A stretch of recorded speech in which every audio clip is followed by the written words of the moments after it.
Hello everyone, I hope you are very well, and today of course we are discussing the Bridgerton books. It only took me 4 months after finishing the last book to get this video together, but here we are. But this is not any regular series review where we start at the start and just work our way through. It's not even a regular ranking video where we start with my least favourite and work up to my favourite. This is a tournament. I'm so excited. Basically, there are 8 Bridgerton books. We could do a knockout tournament of all the Bridgerton books to find out my favourite. Of course, I know my favourite already. But you don't know my favourite. You may as well find out this way. I have combined the Goodreads and Storygraph scores for each book to create a sort of starting points system and put them all on this lovely graphic that at the time of filming I have not yet made, that will show you how this tournament is going to go down. So we're going to go each bracket, pick a winner, they're going to move to the next stage.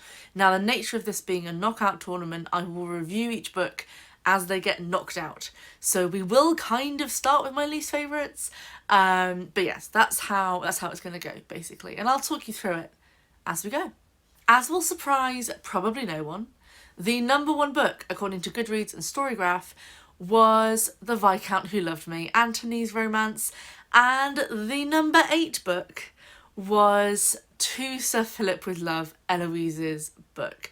And I agree with the masses on this one. Anthony is going through to the next stage.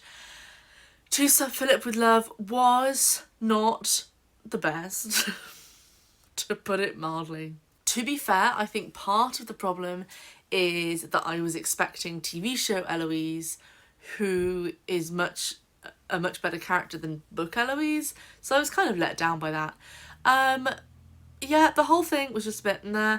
Marina's storyline was terribly dealt with.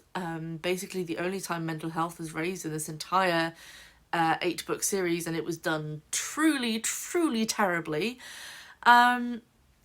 I just did not care about the romance at all, and it just sort of came out of nowhere and felt like, well, we knew they were going to get together because they were the only 2 adult characters in the whole book, basically. So yes, this one I was not a fan of, out in the first round. So the book that came in second is Hyacinth's book. It's In His Kiss, which really surprised me. And the book that came in 7th did not surprise me, and because it was The Duke and I. I don't think I need to explain why The Duke and I was not a great book.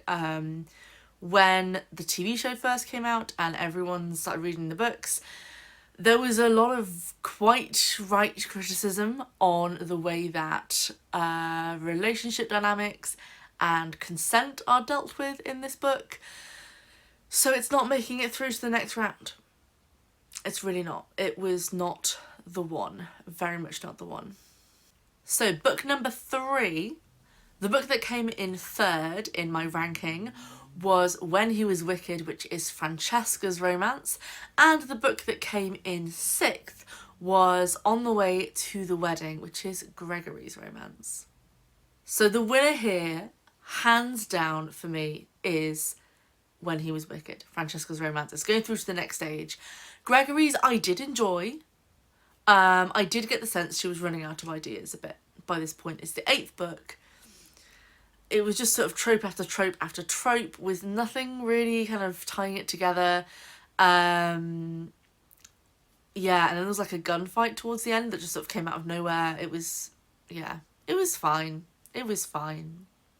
Now, this really surprised me that these 2 were in 4th and 5th. Just generally, the rankings really surprised me as to where they all ended up. But the 4th place goes to Colin and Penelope, of course. So their book, Romancing Mr. Bridgerton, came in 4th place, and An Offer from a Gentleman, Benedict's Story, came in 5th place. And this is a hands down for me because I loved Romancing Mr. Bridgerton. It was really great. So that one's going straight through. Benedict's book I enjoyed more than the previous 2 because I read them all in the order they were published in. I enjoyed Benedict's book more than I enjoyed the first two. I liked the sort of Cinderella aspect to it. It had a really nice romance. It didn't really like stick with me in the same way. It didn't get me really excited like how Romancing Mr. Bridgerton did. I was so rooting for them the whole way through.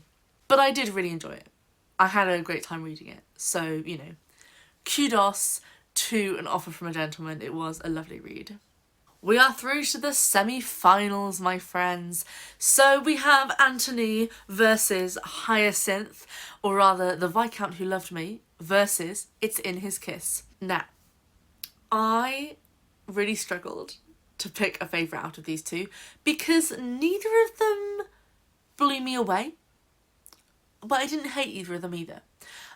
So Hyacinth's book, It's in His Kiss, there's like a heist going on, which, you know, was a great kind of addition, something a bit different, had a kind of different tone to the rest of the book. So there's this like mystery heist going on, which I did really, really enjoy.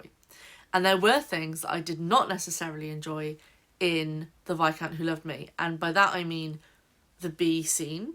But ultimately it comes down to which couple I believed in, which couple I thought from the get-go I could see that romance, I could see that tension, I could see that evolution, and that hands down goes to Anthony. Absolutely. Sorry, Hyacinth, you're not making it through to the finals. But yeah, The Viscount Who Loved Me is going through. So on the other side of the board we have Francesca versus Colin. This was so hard. This was so hard because these are my two favourites. Okay, so Romancing Mr. Bridgerton, loved this book, had the best time. I love both of the characters, and it's the only one really of all of the books where both characters we have met before the start of the book. All of the other books, then the love interest is brought in at the start of their book, whereas this one, Penelope has been around for a few books. We've been able to see that like slow burn in the background, and then we saw them as best friends and kind of realising their love for each other and both supporting each other in their literary endeavours, and I loved it. I really, really loved it. But when he was wicked, I mean, it's so different from the other Bridgerton books. It's the only one that doesn't really take place in London very much.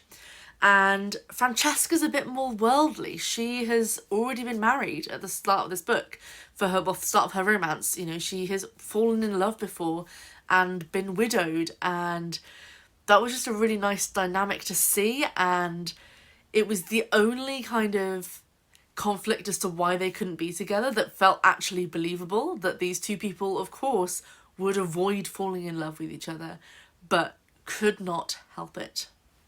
It was a bit less concerned with the scandal and the shock of it all, and I just loved it. So with such reluctance, going through to the final is Francesca. When he was wicked, I'm so sorry to Colin and Penelope. They should have been in second place. They should have been in second place, but the board did not allow it. And so we come to the grand finale as we work out which one is my personal favourite Bridgerton book.